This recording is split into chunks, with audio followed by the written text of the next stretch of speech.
இந்த கேள்வியில் எடுக்கிற பாயிண்ட பாரம்பரியத்தில் உங்களால் எடுக்க முடியாது. பாரம்பரியத்தில் எடுக்கிற கேள்வி ஒரு விஷயத்தை கேள்வியில் எடுக்க முடியாது. இந்த ராகு கடகத்தில் இருந்தால் துருமரணம்னு சொன்னா அது பாரம்பரியமா? இங்க கேள்வியில இல்லை, கேள்வியில இல்லை. அங்க எடுக்கிறத இங்க எடுக்க முடியாது, இங்க எடுக்கிறத அங்க எடுக்க முடியாது. அதுக்கு அடுத்து எல்லாரும் இப்படி காலரை தூக்கிவிட்டு நான் கேபியில மகா நிபுணன் சொல்றாங்க. இல்லை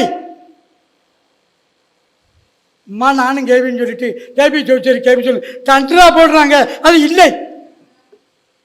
27 ஆண்டு காலமாவது நான் இல்லைங்கிறேன். இவன் நேரத்தை தான் சரி செய்ய தெரியாது. இவன் இங்கே கேபி சோச்சரி. யார் ஒருவர் 12 புள்ளியும் ஒழுங்காக நிலைநிறுத்துகிறார்களோ அதை வைத்து பலன் சொல்லிடுறாரோ அவங்க தான் கேபி ஜோசியர். எனக்கு லக்கண சப்பலாடு குரு. அந்த குருவை நிப்பாட்டுறதுக்கு பதில் குரு நிற்கலை, குருவுக்கு அடுத்து சனி நிற்கலை, புதன் வைக்கிருக்கு. புதனுக்கு நீங்கள் பலன் சொல்லுவீங்க, அவன் நொல்லுங்க. இங்கே நேரத்தை நிப்பாட்டணும். அதுக்கடுத்து நேரத்தை நிப்பாட்டுறதுக்கு தெளிவாக நிற்கணும். அதை நின்னா கேபியில் ஜெயிக்கலாம். பாய்க்கலாம் இங்கே தண்டா போட்டு தெரியுதுல நைனா உனக்கு வேலை இல்லைப்பா, அதான் சும்மா கேபின் போட்டுட்டு அப்படிங்கிறாங்க எப்படிங்கிறாங்க. பல்லவி பாடிட்டுறாங்க. நான் யாராக இருந்தாலும் சொல்கிறேன், இது உறுதி. ஜோதிடர்கள் மத்தியத்தில் பேசிகிட்டு இருக்கேன், பல வாக்கில் யூடியூப்பில் போயிட்டுருக்கு. நான் யாரையும் குறை சொல்லலை. உன்னால் நேரத்தை சரி செய்ய முடியவில்லை. ஒன்று சொல்கிறேன், கேபி ஜோதிடத்தில் 6ஆம் பாவம் சப்ளாடும், 7ஆம் பாவம் சப்ளாடும். ஒருவருக்கு சனி வந்ததாக வச்சுக்கிறீங்க, அவன் தலையில் இருந்தாலும் கல்யாணம் பண்ண முடியாது. நீ நேரம் கொடுக்க முடியாதுப்பா. என்கிட்ட வர்றீங்க, நான் நேரம் தரமாட்டேன், பார்த்துட்டே வா, உனக்கு கல்யாணம் ஆகிடும். நகர்த்த விட முடியாது. 7ஆம் பாவ புள்ளியும் 6ஆம் பாவ புள்ளியும் யாருக்கு சனியாக வருகிறதோ அவர்களால் திருமணத்துக்கு நேரத்தை எடுத்து கொடுக்க முடியாது. அவனுக்கு அவளை ஈஸியாக கல்யாணம் பண்ண முடியாது. இங்கே அவளை ஈஸியாக எடுத்துப்பிடலாம், அங்கே இல்லை. அதுக்கு அடுத்து இங்கே ஆண்காலம் பெண்காலம் இல்லைன்னு சொல்லிட்டேன். உங்களுக்கு ஆண்காலம் பெண்காலம் முக்கியம். நீங்கள் ஒரு ஜாதம் போட்டுட்டு வர்றீங்க, மிதன லக்கணம் வருது, உங்கள் இஷ்டத்துக்கு கடகத்துக்கு வர்றீங்க, உங்கள் இஷ்டத்துக்கு அப்படியே 13 நிமிஷத்து அந்த ரிசர்வத்தில் நிப்பாட்டீங்க. எந்த அடிப்படையில் அந்த 13 நிமிஷத்தை நீங்கள் கீழே இருக்கிறீங்க? 8 64 ஒரு சட்டம் வேணும். நீங்களாக எடுத்துக்கிறீங்க ஆண்காலம், நீங்களும் அப்படி போய்க்கிறீங்க. இது அதெல்லாம் முடியாதியா, சும்மா வெட்டி பேச்சு.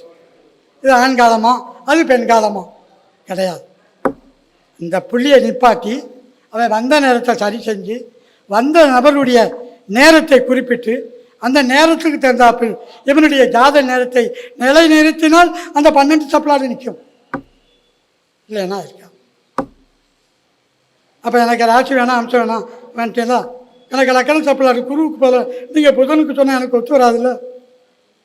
நீங்களாக தானே 12 நிமிஷத்தை பின்னால் போகிறீங்க. ஆம்பளை பிள்ளைனா அப்படி போகிறீங்க, பெம்பளை பிள்ளைனா கீழே அரைக்கிறீங்க.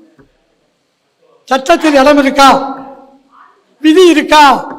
உங்கள் யோசனைக்கு நான் வச்சுறீங்க. இதுக்கு பேர் ஜோசியமா? அதனால தான் ஆண்காலம் பெண்காலன்ட்டேன். குறை சொல்லதான் நினைக்க வேண்டாம், திருத்துவதற்கு முயற்சிக்கவும், அவ்வளோதான். ஆனால் அம்சத்தை வச்சு சொல்கிறாங்க பாருங்க பலன். அம்சத்துக்கு லக்கணத்தை எடுக்கக்கூடாது. நீங்கள் உங்கள் இஷ்டத்துக்கு மாற்றிட்டிய சில ஜாதங்கள் நான் போட்டாலும் அப்படி வந்து நிற்கும், அது சரியாக வந்துட்டு. அப்போ அம்சத்தை வச்சு சொன்னீங்க. நான் நினைக்கிறேன் அம்சத்தில் துலா லக்கணம், துலா லக்கணத்துக்கு இப்படி இங்கே தான் லக்கணத்தை மாறி நிற்குது. கண்ணிக்கு போகிறது நீங்கள் துலாத்தில் நிப்பாட்டி விட்டீங்க, பலன் எப்படி ஒத்து வரும்? ஒத்து வருவதற்கு வாய்ப்பில்லை. ஏன்னா நான் கேவலியம் பாரம்பரியத்தை 25 ஆண்டு காலங்கள் ஏன்னா பிரபல ஜோதிடர்கள்லாம் மதுரையில் இருக்கிறாங்க. அவங்களுடைய லிஸ்ட்டில் நான் அலுவலகத்தில் வேலாக்கும் போது ஜோதியை மாற்றிட்டிருக்கேன். ஒவ்வொருத்தருக்கும் ஒரு டைட்டில் கொடுப்பாங்க.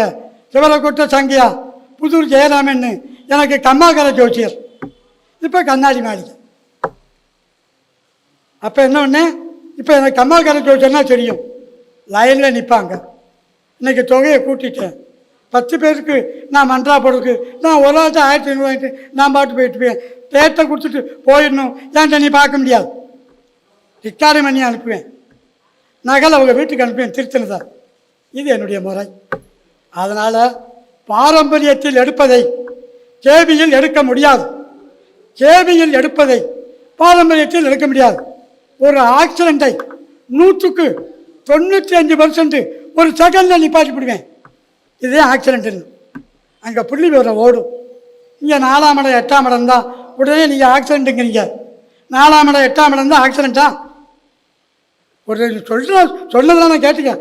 4ஆம் இடம் 8ஆம் இடம் தொடர்பு உங்களுக்கு விபத்து வரக்கூடாது, கவனமாக இருங்க. ரைட்டு. 4ஆம் இடம் 8ஆம் இடம் ரைட்டு. இந்த 4ஆம் பாவம் 8ஆம் பாவம் 1 4 8 வந்தால் விபத்து. இந்த லக்கணம் தொடர்பாகணும். லக்கணம் தொடர்பாக என்ன ஆக்சிடென்ட்டு? 4ஆம் பாவம் என்னவோ அது சந்திரன் வச்சுக்கிறீங்க, அது 8ஆம் பாவம் தொடர்பு தான். அம்மாவுக்கு பிரச்சனைன்னு சொல்லுங்க, வீட்டில் தண்ணி பிரச்சனைன்னு சொல்லுங்க, மனதை குழம்பாதுன்னு சொல்லுங்க, அப்படி சொல்லுங்க. 1 4 8 வந்தால் ஆக்சிடென்ட். லக்கணம் தொடர்பு இல்லாமல் ஒரு விபத்து இல்லை. இந்த லக்கணம் தொடர்பாகணும். அதுக்கு அடுத்தது இந்த பதில் சொல்லப்படுறதில்ல. அண்டத்தில் உள்ளது பிண்டத்தில் இருக்கு. இந்த பஞ்ச நீர் நெருப்பு காற்று மண் இருக்கு பாருங்க, அது இதான பஞ்சபூதம். அந்த பஞ்சபூதம் இந்த உடம்புல இருக்கான். இதை சொல்லிவிட்டு நிப்பாட்டிக்கிறாங்க. இந்த பஞ்சபூதம் நீர், மண், பூமி, நீர், நெருப்பு, காற்று, ஆகாயம் நம்மளுடைய உடம்புல எந்த இடத்துல இருக்கு? ஆராய்ச்சி பண்ணி அடுத்த ஐயாட்ட சொல்லுங்க. அதுக்கு பிறகு நான் விளக்குறேன். இப்படியே சொல்லிட்டு போயிட்டு இருக்கு. நம்ம வாயில பிடிங்க, அங்கே ஒரு 10 யூடியூப் நடக்கும். விரும்பவில்லை நான் சொல்லிட்டேன்ல. நாளைக்கு உங்களுக்கு அண்டத்தில் உள்ளது பின்னத்தில் எந்த இடத்தில் என்பதை அடுத்த வகுப்பு, அது ஒரு யூடியூப், அது ஒரு கிளாஸ். ஒரு கிளாஸுக்கு 2000. இந்த உடம்புல எந்த இடத்துல இருக்கு, அது யார் யார் சம்மந்தப்படுறா? நவசீவை சம்மந்தப்படுது, பஞ்சாட்சரம் வருது, பஞ்சபூதங்கள் இயங்குது, நீர் நெருப்பு இந்த உடம்புல எங்கே இருக்குது, எந்த இடத்துல பாயிண்ட்டு, எந்த இடத்துல தொட்டா இந்த 5 பேரும் வர்றாங்க. எல்லாம் ஆராய்ச்சி பண்ணி அடுத்த தடவை ஐயாட்ட சொல்லுங்க.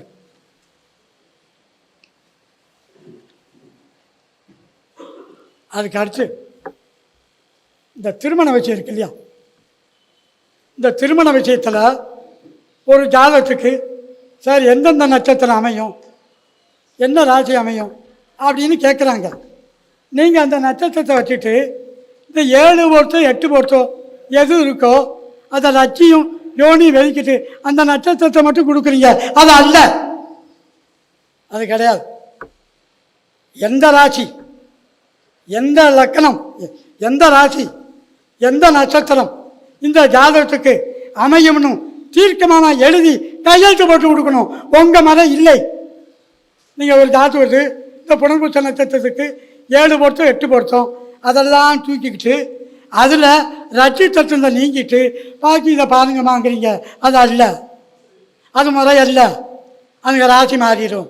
நான் ராசி எடுத்து தர்றேன், நான் நட்சத்திரத்தை எடுத்து அவனுக்கு புள்ளி வருத்தம் கொடுக்குறேன், அதுக்கு நான் ஒரு காசை வாங்கிக்கிறேன். அதுக்கு அடுத்து இந்த ஜாதகத்துக்கு பொருத்தம் பார்க்கணும் இல்லையா, அந்த ஜாதத்துக்கு மனைவிக்கு பார்க்கணும் இல்லையா. இந்த ஜாதகத்துக்கு வரக்கூடிய மனைவி சூரிய தசையோ ஏதோ எழுதிருக்கோம், சூரிய தசை, சுக்கிர தசை, ராகு தசை, இந்த தசையில் அந்த பெண் பிறக்கவில்லை அப்படி எழுதி கொடுத்துடணும்.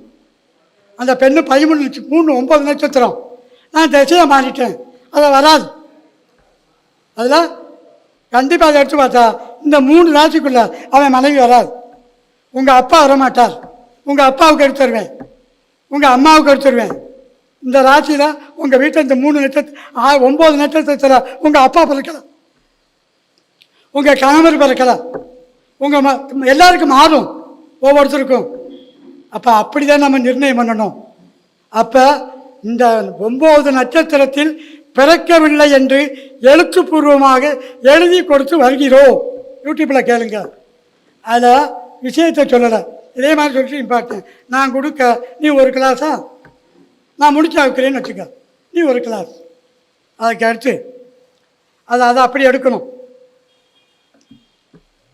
பாரம்பரியத்தில் 9 புள்ளி விவரம். ஒரு ராட்சியில் 9 பாதம் இருக்கு இல்லையா? 9 புள்ளி விவரத்துக்கிட்ட நீங்கள் பதில் தர முடியும். ஆனால் கேபியில் 21 புள்ளி விவரம்.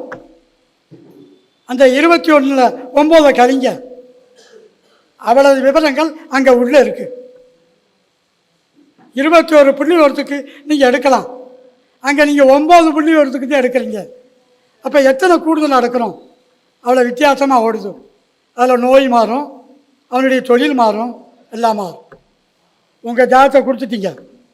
நீங்கள் இந்த தொழிலை தவிர வாழ்க்கையில் வேறு தொழில் செய்ய முடியாதுங்கிறது முடிவான முடிவு எடுக்க முடியும், எடுத்து கொடுக்கணும்.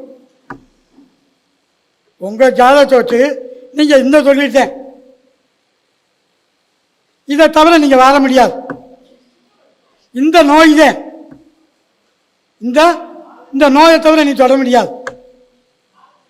அப்போ என்ன ஆகணும்? அந்த நோயை தொடலாம், உங்கள் தொழிலை என்ன தொழில்னு நிர்ணயம் பண்ணி கொடுத்துடலாம். அங்கே பாரம்பரியத்தில் முடியாது, இங்கே கேபியில் முடியும். ஒவ்வொரு ஜாதத்துக்கும் இதுதான் தொழில், இதுதான் நோய், இதை தவிர போகிறதுக்கு வாய்ப்பு இல்லை. இது முடிவான முடிவு. ஏன் அங்கே நம்ம சப்ளாடாக பிரித்து பகுதிவாதியாக பிரித்து அது எந்த 6ஆம் பாவத்தோடு எது கலந்துருக்கு, 10ஆம் பாவத்தோடு எது கலந்துருக்குன்னு பிரிச்சிடுறோம். ஏன் நீங்கள் மொத்தத்தில் 10ஆம் பாவம், அந்த 10 கூடவேன், 10 பார்த்தவன், 10 சாரத்தை வாங்கினவன். உங்களுக்கு எதில் நீங்கள் முடிவு பண்ணீங்க? அது ஒரே கோட்டில் போயிடும். ஏணிப்படியில் இறங்கி மேலே ஏறி அப்படியே ஒரு கோட்டில் போயிடுவோம். அங்கே நிர்ணயம் பண்ணிடும், இதுதான் தொழில், இதுதான் நோய் அப்படிங்கிறத.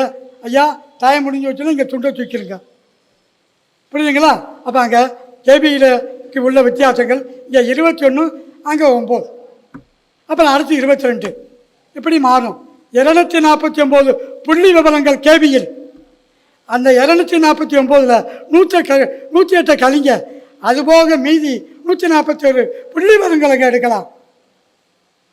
எங்கே இருக்குது? மேசத்தில் தான் இருக்குது செவ்வாய். அதுக்கு அடுத்து இந்த கோச்சார கிரகம் பார்க்குறீங்க இல்லையா? இந்த சனி மகரத்தில் தனுசில் இருந்து மகரத்துக்கு போகலான்னு வச்சுக்கிறீங்க. மகரத்தில் ஏற்கனவே செவ்வாய் இருக்குது. உடனே நீங்கள் என்ன சொல்கிறீங்க? ஐயா கவனமாரு, உனக்கு ஆப்ரேஷன் நடந்துடும், செவ்வாய் சனி சேர்ந்துட்டு சனி பகவான் உள்ளே நுழைஞ்சிட்டாரு, உன்னை பிடிச்சி இழுக்க போகிறாரு, கவனமையா. எங்கே இழுக்க போகிறாரு? அதில் சூட்சமாக அந்த செவ்வாய் எந்த டிகிரியில் இருக்கிறார், அந்த டிகிரியை இந்த சனி எப்போ தொடப்படுறார், அப்போ பேசுங்க, அப்போ ஆப்ரேஷன் சொல்லுங்க, அப்போ சொல்லுங்க. சனி உள்ள உத்திராட 2ஆம் பாவத்தில் நுழைஞ்சிட்டார், அவன் அவிட்ட 1ஆம் பாவத்தில் இருக்கிறான், அவனுக்கு டச்சு உண்டா? உடனே நீங்கள் என்ன சொல்கிறீங்க? ஆப்ரேஷன். கவனமாக இருங்க, தம்பியோட கவனமாக இருங்க. எந்த கிரகம் எந்த கிரகத்தை எந்த டிகிரியில், அந்த கிரகத்துக்கு ஒரு டிகிரி இருக்கும், செவ்வாய் வாங்குகிற டிகிரி. இவன் உத்திராட 1ஆம் பாவத்தில் ஒரு டிகிரியில் இருப்பேன், 271 நிற்பேன், அவன் அங்கே நிற்பேன். இல்லை என்னைக்கு போகிற டியூரேஷன்? ஒரு பாதத்தை கடப்பதற்கு சனி 1 மாதம், 25 மாதத்துக்கு பிறகு அவர் போய் டச்சு பண்ணுறார், அப்போ பேசு. இப்போ என்ன சனி டச்சு பண்ணிட்டாரு, எட்டி இருக்கிறாரு, உதைக்க போகிறாரு, பேசாதீங்க. சேர்ந்துட்டார். ஒரு கிரகம் செயற்கையா, ஒரு கட்டத்தில் 4 கிரகம் இருக்குது, அது செயற்கையா இல்லையா என்று நீங்கள் மல்லி கட்டாங்க. இந்த கிரகங்கள் ஒரு கட்டத்தில் வருது, அம்சத்தில் போய் சேர்ந்திருந்தா செயற்கை, அம்சத்தில் செயற்கை இல்லையா, செயற்கை இல்லை. இந்த 2 கிரகம் சேர்ந்து 4 கிரகம் அம்சத்தில் போய் ஒரு 2 கிளம்பி உட்காந்தான், அவன் செயற்கை. இதேப்பா செயற்கையா செயற்கையானு மல்லி கட்ட வேண்டாம். அப்படிதான் பார்க்கணுடைய. சனி ஓடி போய் 25 மாதத்துக்கு பிறகுதான் ஒரு பாதத்தை கடப்பதற்கு சனி 1 மாதம், அங்கே 30 மாதம் இருக்கிறாரு, 2 வருடம், 25 மாதத்துக்கு பிறகு அந்த செவ்வாய் சந்திக்கிறார். இப்போ பேசு எழுந்துட்டீங்களா? அப்படி அறிவுபூர்வமாக பேசணும். உன்னை சேர்ந்துட்டார் பார்த்துக்கலாம், தவிர்த்து விடுங்கள், பேசக்கூடாது, புரியுதுங்களா? அதுக்கு அடுத்து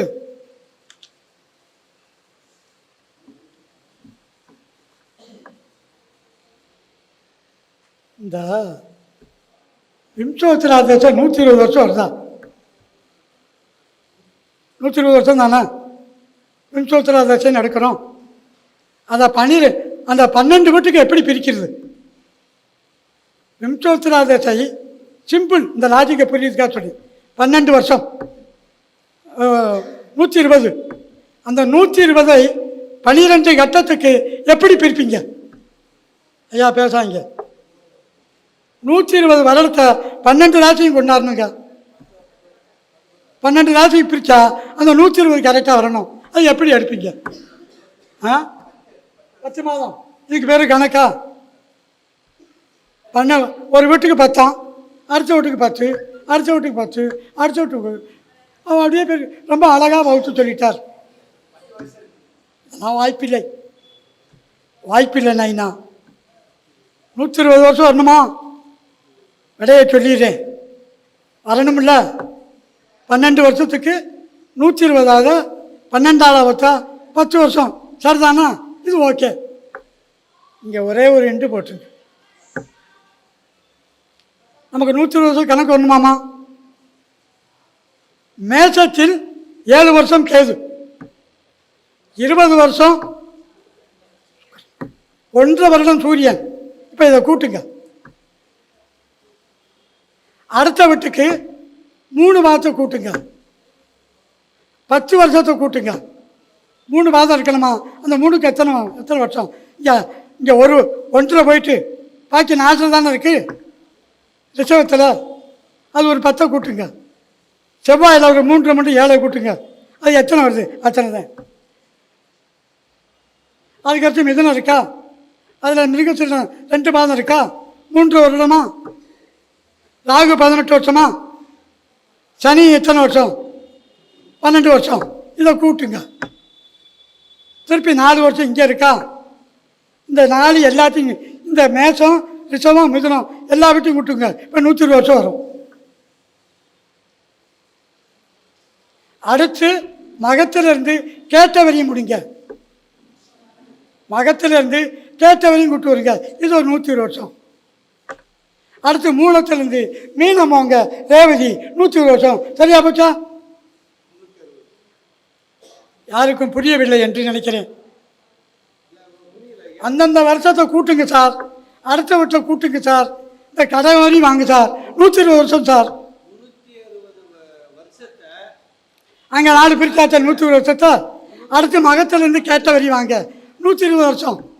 மூலத்திலேருந்து ரேவதி போங்க 120 வருஷம். எல்லாத்துக்கும் 120 வருஷம் வந்தாச்சா? 1, 2, 3. அப்போ நான் எல்லா வீட்டுக்கும் நான் விம்சோத்திரா தேசையில் பிரித்து கொடுத்துட்டேன். ஐயா என்ன எல்லா வீட்டுக்கும் நான் பிரித்து கொடுத்துட்டேன். அங்கே 120, இங்கே 120, இங்கே 120. அங்கே அசோனிட்டு ஆயில்யம், இங்கே மகம்ட்டு பேட்டை, இங்கே மூலம்ட்டு ரேவை.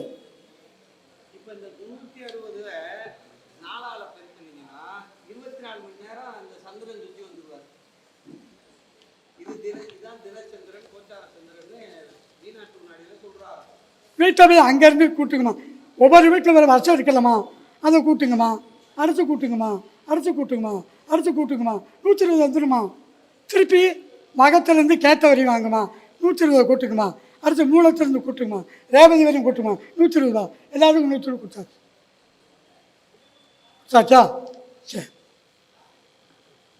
ஒரு லக்கணம் சரியா தவறா என்று பாரம்பரிய ஜோதிடருக்கு ஒரு புள்ளி விவரம். லக்கணம் சரியா தப்பா? இப்போ ஒருத்தருடைய ஜனன நாளிகை 51-40.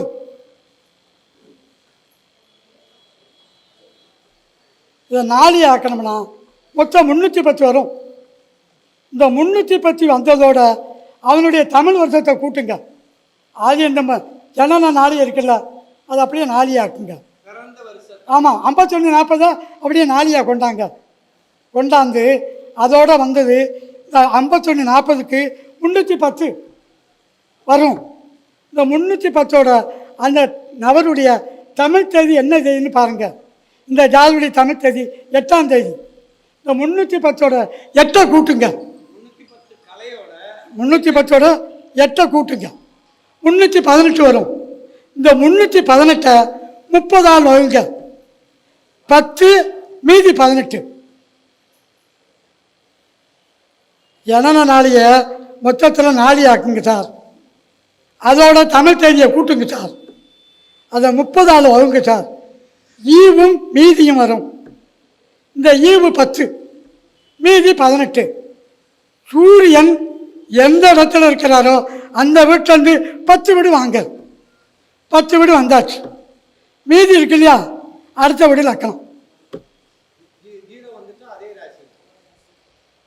அடுத்த வீடு அப்போ 18 ஆக்கிருங்க. நாளிகையை ஜனன நாளிகை நாளியாக்கி தமிழ் தேதியை கூட்டி 30ஆல் வகுத்து மீதி எவ்வளவு, ஈவு எவ்வளவு, மீதி இங்கே 10 வந்திருக்கு. அதை சூரியன் தனுசில் இருக்கிறாரு, தனுசிலேருந்து எண்ணி வந்தால் கன்னி வரணும், கன்னிக்கு மீதி 18 வச்சுருக்கு. அடுத்தபடி போடுங்க துலா லக்கணம். இந்த ஜாத்து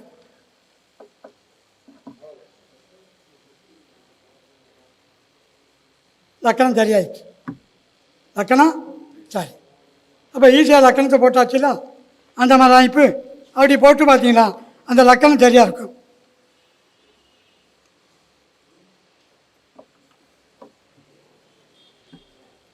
ஒரு ஜாதகத்துக்கு 12 ராசிக்கும் உங்களால் 12 வாசல் தான் சொல்ல முடியும். அதுதானே 12 ராசினா மேசத்திலிருந்து 4ஆம் இடம் எடுப்பீங்க, அவன் என்ன கிரகம் என்னம்பீங்க, அதை வாசலாக சொல்லுவீங்க. அது அல்ல, 48 வாசல் இருக்கு 12 ராசிக்கும். 48 வாசல்.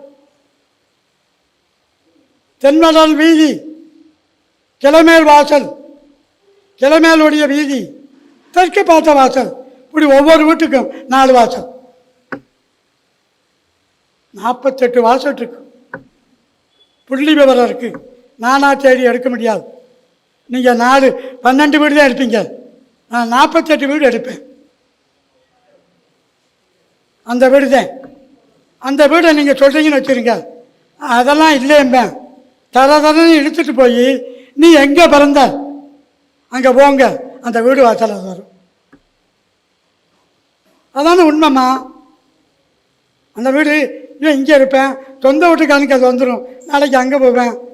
48 வாசல் இருக்கிறது மறந்து விடாதீர்கள். நீங்கள் 12 வாசல் வச்சுட்டு சுற்றுறீங்க, அதுக்கு ஒரு புள்ளி விவரம் இருக்குது. தருவண்டிய நேரத்தில் தரப்படும். கிழமையிலோடைய வீதி தெற்கு பார்த்த வாசல், தென்மடலோடைய வீதி மேற்கு பார்த்த வாசல், இப்படி 4 வருஷம். அடுத்த வீட்டுக்கு 4, அடுத்த வீட்டுக்கு 4, இப்படி 12 வீட்டுக்கும் 48 வாசத்துக்கு மறந்துட வேண்டாம். இதே புள்ளி விவரம் எங்கே இருக்குது? 4 வாசல் இருக்குது, 12 வாசல் இருக்குது.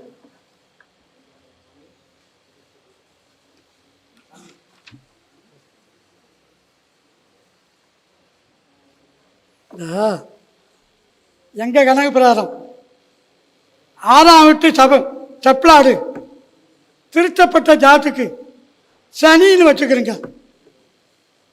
அதான் செப்பலாடு இருக்கு இல்லையா, இந்த செப்பலாடு 6ஆம் வீட்டு செப்பலாடு சனி ஒருவருக்கு நல்ல ட்ரெஸ்ஸை அணிய முடியாது. நல்ல ட்ரெஸ்ஸை இவன் அணிய முடியாது 6ஆம் வீட்டு சனியாக இருந்தால். நேற்று வச்ச பழையதையும் ஒரு வெங்காயத்தை அள்ளி திம்பேன், இவனுக்கு போடுங்க சாப்பிடுவேன். 3 நாளைக்கு போட்ட சாட்டி எண்ணெய் போடுவேன். கீரையை விரும்பி சாப்பிடுபவர், பழையதை விரும்புவர் கீரை. அப்போ என்னவா, எந்த வேலையும் சுறுசுறுப்பாக இருக்காது, தாமதமான நபர். ஒரு நோய் இவருக்கு அவ்வளோ சீக்கிரம் வராது. ஏன்னா 6ஆம் இடம் எல்லாம் லேட்டு இல்லை, இப்போ நோய் லேட்டாக. ஊரு பூரா காய்ச்சல், இவனுக்கு காய்ச்சல் வராது. இவனுக்கு காய்ச்சல் வந்தால் உடனே விடாது. காய்ச்சல் வந்தால் எதுவும் தாமதம் தானே. அப்போ ஊரு பூரா காய்ச்சல், இவன் தெருவில் தெரிவான், இவனுக்கு தான் வராது இல்லை. ஊரெல்லாம் நின்று வச்சு இவனுக்கு நிற்கலை, வந்தது நிற்கலை. இந்த 6ஆம் வீடு தப்பலாடுக்கு ஒழுங்கான உணவு இல்லை. அவன்கிட்ட வேலைக்கு நான் ஒரு தொழிலாளின்னு வச்சுருங்க, ஒர்க் ஷாப்புன்னு வச்சுருங்க. என்கிட்ட வேலை பார்க்குற அளவுலாம் வங்கலடாக வச்சுருப்பேன். வயதான நபர் தானே, வேலை நபர்கள் வயதான நபர்களாக தான் அங்கே இருப்பாங்க. 6ஆம் வீட்டு சப்ளாடு தனியாக இருந்தால் நீங்கள் 6 கூடையும் தனின்னு சொன்னீங்கன்னா இல்லை, உங்களுக்கு 6 கூடையும் தனி தான். எந்த லக்கணத்துக்கு 6 கூடையும் தனியாக வருவேன்? சிம்ம லக்கணத்துக்கு வருவாரா? 6 கூடையும் தனி தானே, அப்புறம் அங்கேயே இருக்கிறதா வச்சுருக்க இல்லை. அவர் 2 வருஷத்துக்கு உட்காந்துருக்கேன், ஒவ்வொருத்தருக்கும் மாற போகிறேன். இங்கே சப்ளாடாக வரணும், வந்தால் இவனுக்கு அந்த மாதிரி சூழ்நிலைகள் ஏற்படும். ஒரு கேஸ் நடக்குன்னு வச்சுருங்க, 6ஆம் இடம் தானே, வம்பு வழக்கு பிரச்சனை இருக்குன்னு வச்சுருக்க, 6ஆம் விட்டு சப்ளாடாக இருந்தால் இவனுக்கு கேஸ் அவ்வளோ ஈஸியாக முடியாது, நீண்டுக்கிட்டே போகும். வாய்தான் வழக்கு தீராது. இந்த 6ஆம் விட்டு உபநட்சத்திராதிபதி நீங்கள் ஒருத்தர் போய் கடன் கேட்குறீங்க, ஆனால் ஒரு 5000 ஒன்று நல்லா இருந்தேன் வழக்கந்தேன் அப்படின்னு கேட்குறேன். சரி நாளை சாயங்காலம் வாங்கிக்கேன்பேன். நாளை சாயங்காலம் வீட்டுக்கு வந்துருப்பேன், அவன் வீட்டில் இருக்க மாட்டேன், 3 நாள் சென்று தான் வருவேன். கிடைக்காது. அந்த கிடைச்ச பணத்தில் பாதிதான், கிடைச்ச பணத்தில் பாதிதான். கடனும் ஈஸியாக கிடைக்காது, கோர்ட்டு வழக்கு ஈஸியாக முடியாது, நோய் வராது, வந்தால் தீராது. நேற்று வச்ச குழம்பு அள்ளி தின்னுட்டு இருப்பேன். ஆள் கடந்த சட்டை ஆடைக்கு முக்கியம் இல்லை. இந்த 6ஆம் விட்டு சப்ளாடி ஜவுளி கடை போகிறான்னு வைங்க, எடுத்து போடுவேன். ஆளை பார்த்துட்டு இது எவ்வளோ சார் மீட்டு? 450. 150 ரூபாய்க்கு இருக்கான்னு கேட்பேன், அதை தான் நான் எடுப்பேன். விலை உயர்ந்த ஆடையை ஜவுளி கடையில் இவரால் எடுக்க முடியாது. அதை தான் தூக்கி பிடி போடுவேன். அப்போ ஒரு சப்ளாடு எந்த லெவலில் பிரியுது? 6 கூடையும் சனி அங்கே இருந்தால் நீங்கள் இந்த பாயிண்டில் எதுவுமே சொல்ல முடியாது. ஆக பாரம்பரியமும் கேவியும் பாரம்பரியத்திலிருந்து வந்த வளர்ச்சி நாமந்தேன், வளர்ச்சி பரிமாணந்தேன் இந்த கேபி. ஆனால் இந்த நகை கடையில் இனிச்சி வச்சுட்டு அந்த கல்லை தூக்குறான் பாருங்க, அது கேபி. நீங்கள் கையில் அள்ளி குடிக்கிறது பாரம்பரியம். கெண்டியில் வச்சு குடிப்பேன், இந்த தூக்கு அப்படி தூக்கி அப்படி கல்லை வைப்பேன், அது பாரம்பரியம். நீங்கள் அப்படி இல்லை, 2 கையிலே அழுவீங்க. வித்தியாசங்கள் நிறையா இருக்கு. ஒரு பாயிண்ட்டை, ஒரு பிரச்சனையை, ஒரு தொழிலை, ஒரு நோயை, இன்னும் தொழில் தான் இருக்காங்கிறது அறுதிட்டு சொல்ல முடியும் என்பதை மண்டக்கரமாக சொல்லலை, கொழுப்பாக சொல்லலை, எடுக்க முடியுங்கிற ஆற்றலை உங்கள் ஜோதிடர் மத்தியில் பேசுகிறேன். நான் ஒன்றும் என்கிட்ட வந்து தாளம் பார்த்த நபர் கிடையாது. அப்போ என்ன ஆகுது? அங்கே பொருத்தத்தில் ஒரு இன்ன திசையில் பிறக்க முடியாதுன்னு எடுக்கிறோமா? இந்த திசையில் உங்களுடைய வீட்டுக்காரை பிறக்க மாட்டாருமா? அது பாரம்பரியத்தில். இங்கே கேபியில் எடுக்க முடியாது. இப்போ எவ்வளோ அற்புதம் அங்கே இருக்குது, இங்கே முடியாது. எங்கே நீ இந்த ஜாதகம் எந்த நட்சத்திரத்தில் இவருடைய மனைவி பிறக்க மாட்டார், 3 திசையில் எங்கே சொல்லு? நான் கேபிக்கான முடியாது, அது அங்கே தான். அந்த நீங்கள் எடுத்து கொடுக்குற நட்சத்திரம் இருக்கு பாருங்க, அது அல்ல. நான் ராசி நட்சத்திரம் இந்த திசையில் பிறந்தவங்கள கல்யாணம் பண்ணிடுறாங்க, எழுத்து மூலம் எழுதி கொடுத்து காசை வாங்கி பையில் வைக்கிறேன். யார் வேணாலும் எப்போ வேணாலும் என்கிட்ட ஜாதகத்தை அனுப்பி என்னுடைய திறமையை நீங்கள் பரிசீலிக்கலாம். 1500 ஃபீஸ்.